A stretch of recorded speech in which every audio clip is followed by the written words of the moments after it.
Presidente da República e o seu governo de Singapura cria programa capacitação para líder político Síria e Timor-Leste.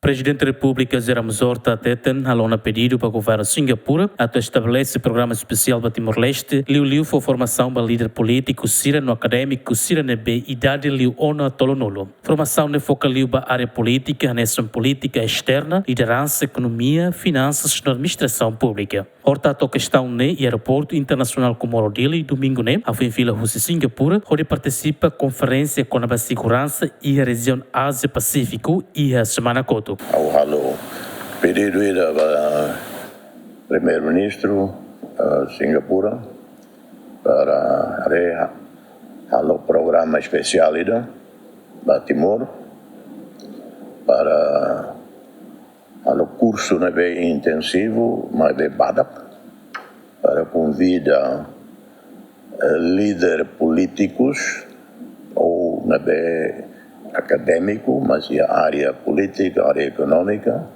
se ele ia ter uma licenciatura, que é mestrado, e colher inglês, para a Singapura, programa especial para a liderança, para a política externa, para a economia, para finanças, para a administração pública.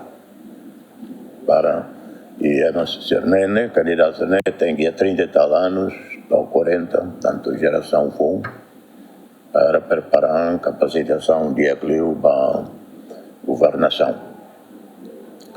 Para o futuro, ajuda da uma.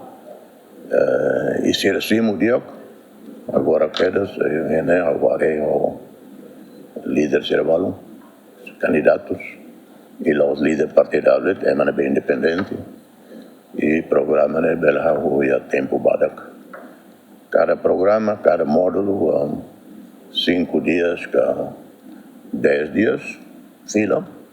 Depois foram ir da rua, fila, faliva, pelo menos dala tolo, dala lima. Se apoia 100%. Pedido para o governo Singapura, no dar ação política se fez Estados Unidos, atualmente relação bilateral no parceria internacional Síria entre Timor-Leste e Singapura. Agostinho da Costa, Gemen.